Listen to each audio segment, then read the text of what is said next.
Hello friends, मैं आयुष श्रीवास्तव एक बार स्वागत करता हूँ फिर से आपका द एएस एजुकेटर पे। और आज मैं यहाँ पे आपके लिए अपना लेक्चर नंबर 20 लेकर के आया हूँ। और आज के लेक्चर में हम अपना जो हमारा आगे का जो चैप्टर है नेगोटिएबल एक्ट, उसके बारे में पूरा स्टडी करके उसको यहाँ पे ख़त्म करेंगे। पूरी कोशिश रहेगी कि यहाँ पे हमारा लेक्चर में आज ख़त्म हो जाए।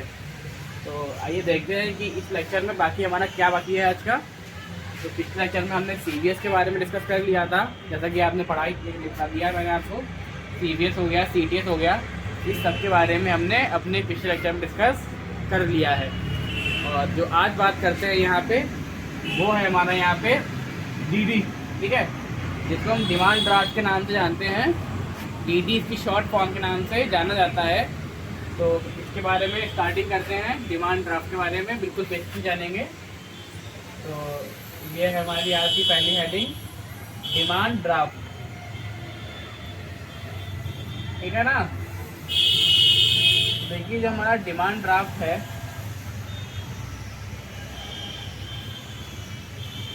इसके बारे में जानते हैं।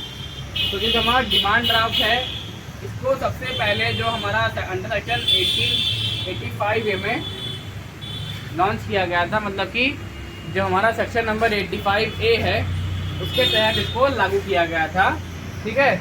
और किसके द्वारा किया गया था? डीडी से ना। तो एनआई एक्ट 1881, कौन सा एक्ट? एनआई एक्ट 1881 के द्वारा इसको यहाँ पे भारत में चालू किया गया था। तो इसको भी यहाँ पे लिख लेते हैं कि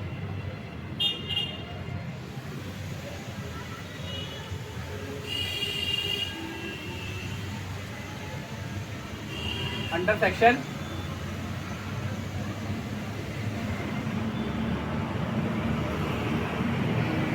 85, अब 85 तो हो गया सेक्शन हमारा, ठीक है। इसके द्वारा of NI act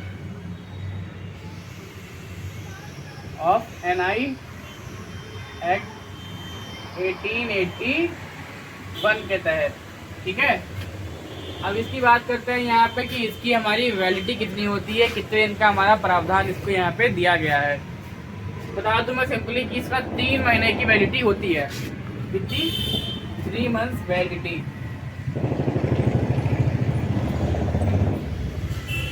3 months validity,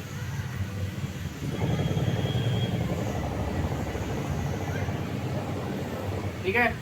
अब अगली बात करते हैं इस बात में कि जो हमारा होता है डिमांड ड्राफ्ट, ये दो पार्टियों के बीच होता है। मैंने 3 पार्टी बताई थी ना आपको, ड्रॉवर, ड्रॉवी और पेई।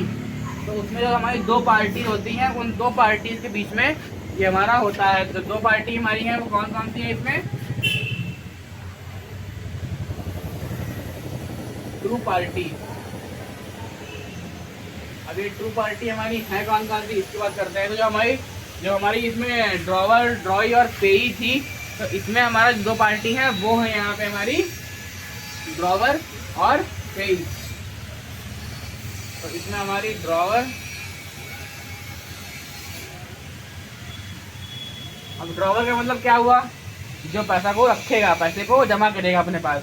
तो वो कौन होगा इसमें? वो होगी हमारी बैंक होगी। दूसरा इसमें कौन शामिल होगा? पेई। तो ड्रॉवर तो हमारी बैंक हो गई, तो पेई कौन है यहाँ पे? पेई हमारा कौन हुआ? वो हुआ हमारा कस्टमर। सिंपल सी बात है, तो इसको यहाँ पे लिख लेते हैं कस्टमर, ठीक है। अब बात करते हैं इसमें कि जो हमारा डिमांड ड्राफ्ट होता है, इसको एक नाम से और जानते हैं, और वो हमारा कौन सा होता है? बैंकर चेक के नाम से इसको यहाँ पे हम जानते हैं, ठीक है। तो ये चीज हो गई हमारी कि demand draft is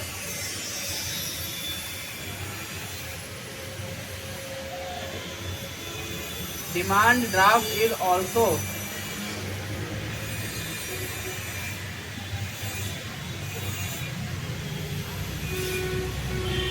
known as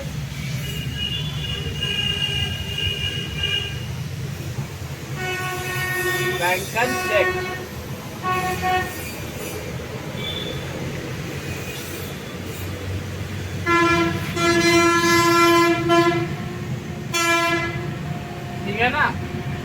हमारा डिमांड ड्राफ्ट होता है उसको बैंकर्स चेक के नाम से भी यहाँ पे जाना जाता है। अब बात करते हैं इसमें आगे इस चीज़ की कि जो हमारा डिमांड ड्राफ्ट होता है, कई बार सुनने में आता है ना कि आपने कोई चेक भेजा किसी कंपनी को या किसी पार्टी को चेक भेजा, वो चेक बाउंस हो गया, ठीक है। तो हमारा चेक बाउंस होता है, जो हमारा ड्राफ्ट है ना, ये डिमांड ड्राफ्ट, ये कभी भी बाउंस नहीं होता है। ये इसका अहम पॉइंट है कि डिमांड ड्राफ्ट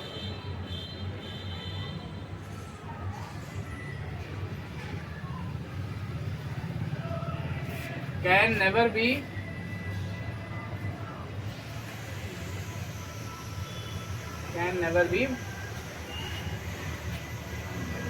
बाउंस, मतलब कि ये कभी भी चेक बाउंस की तरह जो हो जाता है वैसा ये बाउंस नहीं होगा, कभी ये बेकार नहीं जाएगा। तो डिमांड ड्राफ्ट का एक प्रोसीजर करते हैं, ये हमारा under section 1885A of NI act 1881, ठीक है। 3 मंथ्स की वैलिडिटी इसमें होती है। जो 2 पार्टियां इसमें होती हैं हमारी, वो हमारी कौन सी हैं? ड्रॉवर, ये बैंक है, यही हमारी कौन? कस्टमर, ठीक है। अब बात करते हैं कि डिमांड ड्राफ्ट है उसको बैंकर्स चेक के नाम से भी यहाँ पे जाना जाता है। और जो डिमांड ड्राफ्ट है ये कभी भी बाउंस नहीं होता है चेक की तरीके, ठीक है। तो इसको यहाँ पे लिख लीजिए और इसके बाद में हम अपना जो अगला हमारा प्रॉमिसरी नोट है उसके बारे में डिस्कस करेंगे। तो इसको नोट करिए, फिर मैं इसको बिगाड़ दूंगा यहाँ पे।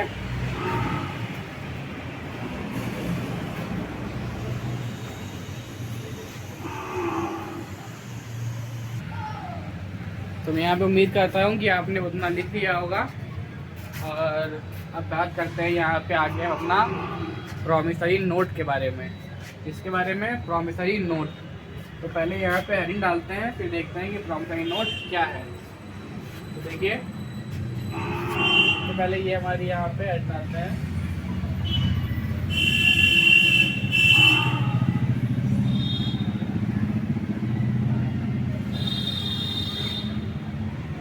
Promissory note. फिर वही चीज़ है कि कौन से सेक्शन के अंदर ये था हमारा, तो ये था हमारा अंडर सेक्शन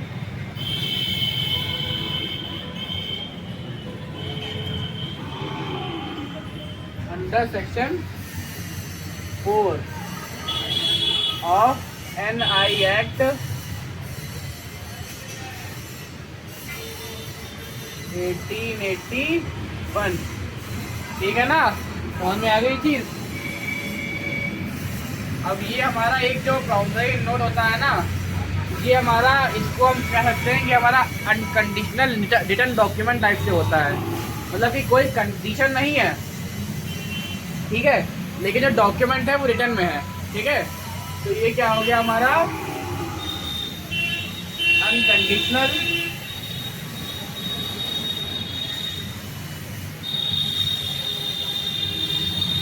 रिटर्न नोट।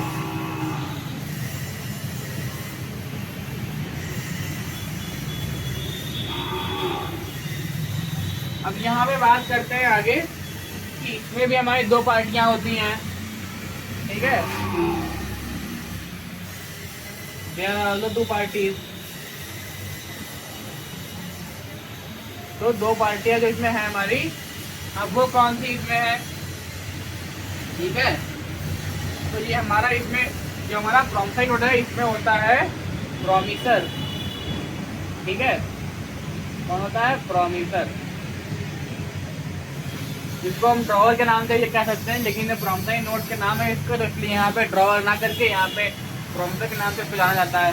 और प्रॉमिसर के नाम से पूछता भी है एग्जाम में, तो आपके लिए और इजी हो जाएगा, बताने में इजी रहेगा कि ये हमारा प्रॉमिसर है, प्रॉमिसरी नोट के अंदर का आता है हमारा। और ये किसमें होता है हमारा? प्रॉमिसरी। जैसे कि उसमें ड्रॉई होता है वैसे इसमें प्रॉमिसरी होता है।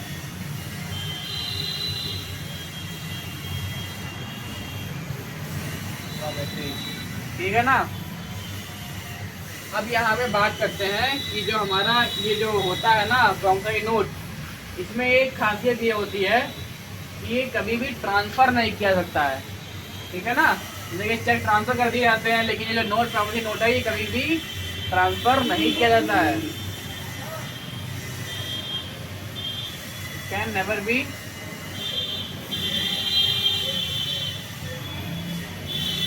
ट्रांसफर्ड।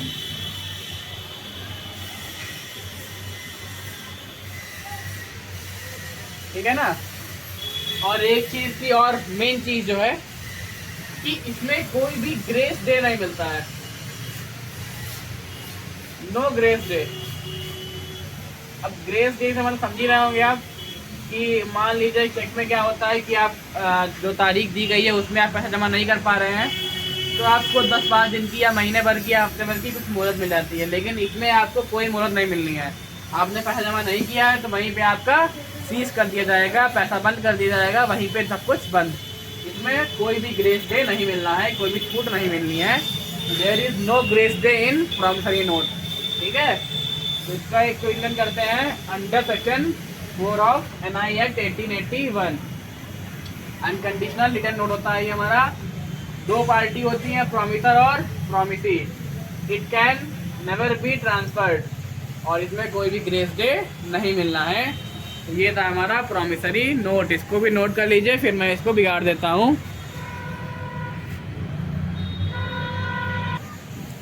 तो ठीक है, यहाँ पे उम्मीद करते हैं कि उतना आपने लिख लिया होगा। तो जो नेगोटिएबल एक्ट 1881 है तो इसका जो हमारा लास्ट टॉपिक है जिसके बारे में आज स्टडी करके यहाँ पे चैप्टर हमारा खत्म हो जाएगा। तो इसमें जैसे कि हमने CTS CBS सबके बारे में पढ़ लिया है, तो लास्ट टॉपिक हमारा कौन सा बच रहा है, वो है हमारा बिल ऑफ एक्सचेंज। मतलब कि पैसे का लेन देन करने के लिए, पैसे को जैसे ट्रांसफर करने के लिए जो हमारा बिल होता है उसके बारे में यहाँ पे जानते हैं। तो हेड डालते हैं पहले तो ऊपर बिल ऑफ एक्सचेंज।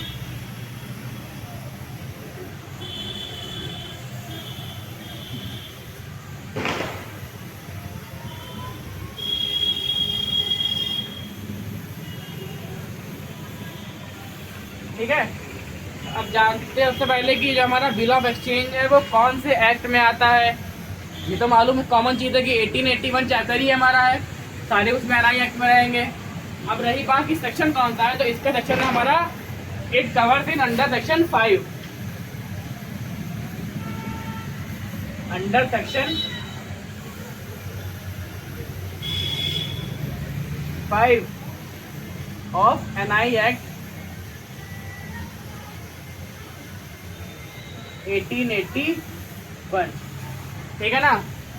अब इसमें एक हमारा पॉइंट यहाँ पे और कवर होता है कि जैसे कि हमारा वो था ना अनकंडीशनल रिटर्न डॉक्यूमेंट, सेम वही चीज़ इसमें भी है कि ये भी हमारा एक अनकंडीशनल, बिना किसी सोच समझ के, बिना किसी मौके पे या बिना किसी प्लान के द्वारा पहले से बिना सोचे के यहाँ पे हमारा मौके पड़ने की ज़रूरत पड़ रही है तो इसका एक नोट बना दिया जाएगा। तो कौन सा होगा ये हमारा unconditional written note. Unconditional written note.